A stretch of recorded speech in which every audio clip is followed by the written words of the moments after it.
የማይካድ ነገር አብዛኞቻችን የገንዘብ ነፃነታችንን ማወጅ እንፈልጋለን። አትሊስት የገንዘብ ነፃነት ማወጅ ምናምን የሚለውን ወደ ጎን እንተወውና ቢያንስ በምናገኛቸው ገንዘቦች የተሻለ ኑሮ መምራት እንፈልጋለን። ላይኛው 1% ላይ የሚገኙ ጥቂት በጣም ብዙ ገንዘብ አማውንትን በእጃቸው ያስገቡ ሰዎች በብዛት ሲጠየቁ የገንዘብ ነፃነቱን እንዴት ነው አቨሬጅ ፐርሰን ወይም መሀል ላይ ያለው የማህበረሰብ ክፍል እንዴት ነው የገንዘብ ነፃነቱን ማወጅ ያለበት በሚባሉበት ጊዜ የመጀመሪያ መስራት ያለባቸው ፋይናንሻል ሊትሬሲ ወይም የገንዘብ እውቀታቸው ላይ ነው ይባላል። እና የገንዘብ ነፃነት ጥግ ላይ የደረሱ ሰዎች ገንዘባቸውን በስርዓት ማኔጅ ማድረግ የቻሉ እንደዚሁም ደግሞ ማባዛት የቻሉ ሰዎች ኮመንሊ በጣም ማወቅ አለባችሁ።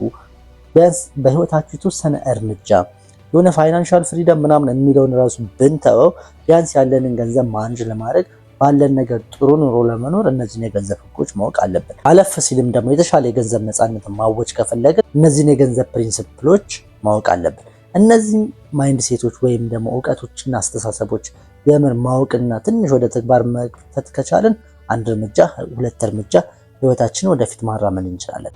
ነገር ግን በተቃራኒ እነዚህን ነገሮች ካላወቅን ወይም ደግሞ አውቀን ችላ የምንል ከሆነ በእርግጠኝነት ህይወታችንን ሁለት እና ከዛ በላይ እርምጃ ወደ ኋላ እየጎተት ነው የሚሆነው። መጀመሪያው ምንድነው? ፋይናንሻሊ ወይም የገንዘብ ነፃነትን የገንዘብ የማግኛ ምንጭን ሰፋ ለማድረግ እና የተሻለ ገንዘብ በኪስ ለመክተት የምትፈልግ አይነት ሰው ከሆንክ የብዙ ሰዎችን ችግር ፍታ ወይም ደግሞ ሲስተም ቢውልድ አድርግ ይባላል። አብዛኞቹ ስኬታማ የሆኑና ብዙ ገንዘብን ጀነሬት ማድረግ የቻሉ ሰዎች ምንድነው? ትላልቅ ችግሮችን የፈቱ ሰዎች ናቸው። ለምሳሌ የ1 ሚሊዮን ሰው ችግር መፍታት ከቻልክ ሚሊዮነር ትሆናለህ። የቢሊየን ሰዎችን ችግር መፍታት ከቻልክ ቢሊዮነር መሆን ትችላለህ የሚባል ኮንሴፕት አለ። ይህ ለሁላችንም ላይሰራ ይችላል። ሁሉም ሰው ኢንተርፕሪነር ወይም ስራ ፈጣሪ ላይሆን ይችላል።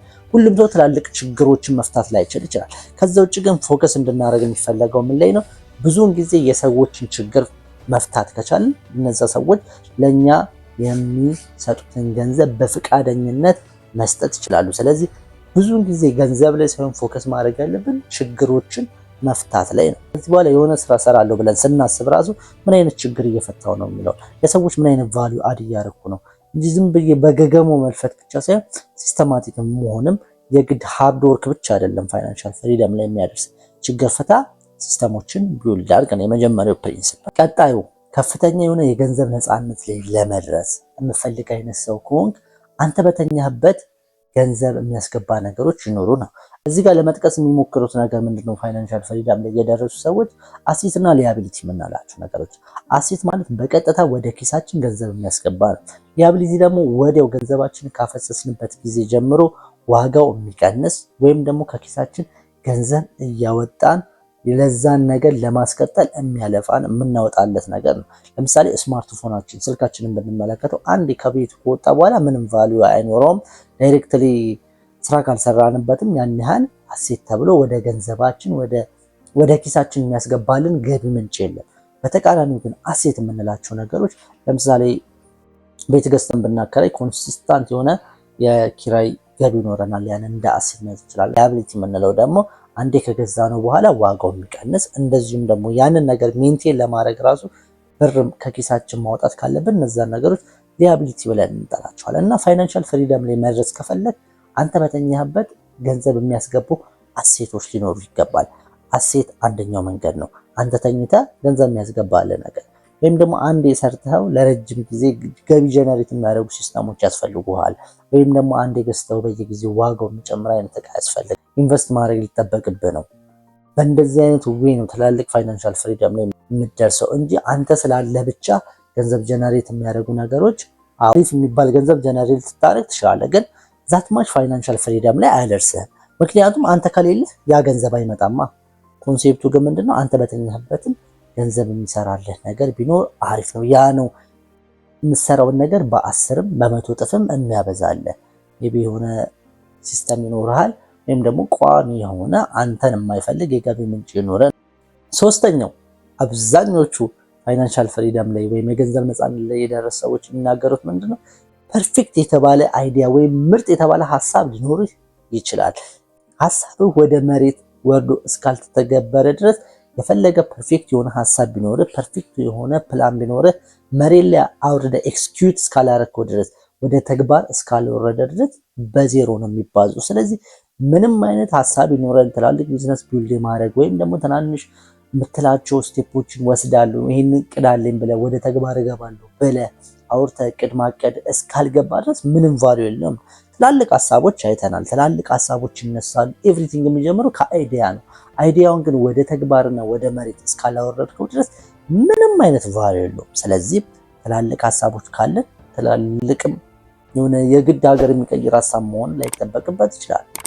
ማንኛውም ይጠቅማል ብለን የምናስበው ሀሳብና ፕላን ካለን ኤክስኪዩት እስካላደረግነው ድረስ ውጤቱን ማየት አንችልም። ስለዚህ ሀሳቦች በጣም አሪፍ ናቸው። ሀሳባችንን በተግባር ካላባዛ ነው ምንም አይነት ውጤት አናገኝ። አራተኛው ወደ ፋይናንሻል ፍሪደም ወይም ወደ ገንዘብ ነፃነት ሊያደርሰን የሚችለው መንገድ ምን አይነት መንገድ መሰላችሁ? አብዛኞቻችን በጣም በሶሻል ሚዲያ በጣም የሚነገር ነገር አለ። ከምታገኙት በታች በጣም ኑሩ፣ ሴቭ ማድረግ አለባችሁ፣ ወጪዎቻችሁን ቀንሱ ይባላል። አንድ እዚህ ስቴፕ ላይ ከገባን በኋላ ወጪዎቻችንን በጣም በብዛት ልንቀንስ እንችላለን። ግን የሆነ ሊሚት አለ። ከሆነ ሊሚት በላይ መቀነስ ይከብደናል። መብላት አለብን፣ የሆነ በጣም አስፈላጊ የሆኑ ወጪዎች አሉ። እስከሆነ ድረስ ከት ልታደርግ ትችላለህ ወጪዎችን። ከሆነ ስቴጅ በኋላ ግን ከት ማድረጋችን እዛ ስቴጅ ላይ ከመድረሳችን በፊት ግን ፎከስ ማድረግ ያለብን ኤቭሪቲንግ ከት አድርገን ወጪዎቻችንን ቀንሰን የሆነ ፖይንት ላይ ስንደርስ በዛ ጊዜ ፎከስ ማድረግ ያለብን ምን ላይ ነው? ወጪያችንን ከመቀነስ ይልቅ ገቢያችንን እንዴት ነው መጨመር ያለብን የሚለው ነገር ላይ በጣም ፎከስ ማድረግ አለብን። አሁን ካለኝ የገቢ ምንጭ የተሻለ ምን መስራት እችላለሁ? ምናልባት ቋሚ ስራ ካለ ማታ ምን መስራት እችላለሁ? በትርፍ ጊዜ ምን መስራት እችላለሁ? ዊኬንድ ላይ ምን መስራት እችላለሁ? የሚሉትን አይነት ነገሮች ማሰብ አለብህ። ሴቪንግ ላይ ብቻ ሳይሆን አዲሽናል የሆነ ኢንከም ላይ ተጨማሪ ገቢ ላይም ትኩረት መስጠት አለብህ ብለው በጣም የሚናገሩት ኮንሴፕት ነው። አምስተኛ ገንዘብ ወይም ደግሞ ገቢ ለማያመጣልን ለማንኛውም ነገር መበደር የለብንም። ስፔሻሊ ባደጉት ሀገራቶች የሚዘወተር ምንድነው? በብድር የሚያስፈልግህን ነገር ታሟላለህ፣ ቀስ እያልክ ትከፍላለህ የሚባል አይነት ኮንሴፕት አለ። እኛም ሀገር እንደዚህ አይነት የብድር አገልግሎቱ ባይመቻችም ብዙ ሰው እየተበደረ የሆነ ሊያቢሊቲ ያልናቸውን ነገሮች ቫልዩ የሌላቸውን ነገሮች በብዛት ይገዛል። ምን ጊዜም ቢሆን ተበድረህ ገቢ የሚያስገባልን ነገር ከሆነ ኦልራይት፣ ግን ገቢ የማያስገባልን ነገር ላይ መቼም ተበድረህ እቃ እንዳትገዛ ኦር ደግሞ ስፔንድ እንዳታረግ። ለጉብኝት ሊሆን ይችላል፣ ለቤት ማቴሪያል ለማሟላት ሊሆን ይችላል፣ ስልክ ለመግዛት፣ ልብስ ለመልበስ፣ ዋቴቨር ኢት ኢዝ ለምንም ይሁን ለምን ብድሩ ምንም አይነት ገቢ የማያስገባልህ ከሆነ አትበደር የሚል አይነት ፕሪንሲፕል አለ። ስለዚህ ይህንን ፕሪንሲፕል መከተል አለ። ይህንን ፕሪንሲፕል ጥሰን ብንበደርስ ምን አይነት ኢፌክት ይመጣል በምንልበት ጊዜ አንደኛ ነገር ላይ አሁን ያለን የገንዘብ ስታተስ በጣም ዝቅተኛ ስለሆነ ነው እየተበደረ ነው ያለነው፣ እያዋስ ነው የምንሄደው። ሁለተኛ አሁናችንም ያሳጠናል፣ ፊውቸራችንም እየሰራን ያንን ብድር ለመክፈል ምናልባት ወለድም ካለው ከነ ኢንተረስቱ ወለዱንም ከቨር ለማድረግ በጣም ረጅም ጊዜ ይፈጅብናል። ኤቭሪ ታይም ምናልባት የአመታት የገንዘባችንን ባላንስ ነው የሚያበላሽብን። ስለዚህ በቻልነው አቅም ገቢ ለማያስገባልን ነገር ተበድረን ምንም ነገር ከዕዳ ንጹህ ሳትሆን ፋይናንሻል ፍሪደም ማወጅ ስለማችል ከዕዳ ንጹህ መሆን አለብን። ምናልባት የሆነ ገቢ የሚያስገባልህ ነገር ላይ ለማፍሰስ ከሆነ የመበደር ትችላለህ። ያኛውም ኢንከም ጀነሬት ስለሚያደርግልህ በዛም መክፈል ስለሚሆን የመጨረሻው የገንዘብ እውቀት ላይ ልናውቀው የሚገባው ነገር ምንድነው? ገንዘብን ከመስራት ይልቅ ማቆየቱ በጣም ከባድ። ይህንን መዘጋጀት አለበት። አንዳንዶቻችን የሆነ ፌዞችን አልፈን በሆነ ሚንስ ገንዘብ ልናገኝ እንችላለን፣ ግን ገንዘብ ማቆየቱ ራሱ በጣም አስቸጋሪ ነው። ገንዘብን እኔ ጋር እንዴት ነው ማቆየት የምችለው የሚለውን ነገር ራሱ በደንብ ያንን እስኪል ማሳደግ መቻል አለብን።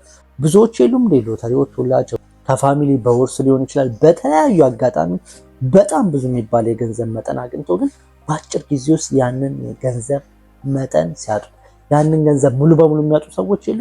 ይሄ የሚመጣው ገንዘብን እንዴት ማቆየት እችላለሁ የሚለውን እስኪል ስለሌላቸው ገንዘብን እንዴት ነው ማስገባት የምችለው ወደ ራሴ ከሚለው ኮንሴፕት ቀጥሎ እኔ ጋር የገባውን ገንዘብ እንዴት ነው ማስቀረት የምችለው፣ እንዴት ነው ሳይወጣ ራሴ ጋር ከረንሲው ፍሎ እንዲያደርግ ማድረግ የምችለው የሚለውን ነገር ማወቅና ራሳችንን በዛ ልክ ማዘጋጀት መቻል አለብን። እነዚህ ሁላ ፕሮሰሶችን አልፈን ገንዘብ ከሰራን በኋላ ነገር ግን የሰራነውን ገንዘብ መጠበቅ ካልቻልን ትርፉ ልፋት ነው። አንዳንዴ ማታስቀረውን ነገር ባታገኘው የተሻለ ስለሚሆን ማለት ነው። ስለዚህ እዚህ ላይ ሞር መስራት ይጠበቅብናል። እነዚህን ፋይናንሻል ሊትሬሲዎች ወይም የገንዘብ እውቀቶች እንኳን ወደ ህይወታችን በማስገባት 5000 የምናገኝ 10000 የምናገኝ 20000 የምናገኝ እነዚህን ነገሮች ባላንስ አድርገን እነዚህን ነገሮች በየቀኑ ተገበርናቸው ብለን በእርግጠኝነት ባለን የገቢ ምንጭ ልክ የተሻለ ህይወትን መኖር እንደምንችል አልጠራጠርም። ከዚህ ቪዲዮ በፊት አብዛኞቻችንን ከሰዎች ዘንድ ተወዳጅ የሚያደርጉንን ባህሪዎች የሚያሳይ ቪዲዮ ሰርተንላችኋል። ገብታችሁ ቼክ ማድረግ ትችላላችሁ። ለቻናላችን አዲስ የሆናችሁ ሰዎች ይህንን ቻናል ሰብስክራይብ በማድረግ ይህንን ግሩም የሆነ ቤተሰብ በመቀላቀል እንደዚህ አይነት ጠቃሚ መረጃ ራሳችሁን በመመገብ ራሳችሁን ማሳደግ ትችላላችሁ። አብራችሁን ስለነበራችሁ እናመሰግናለን።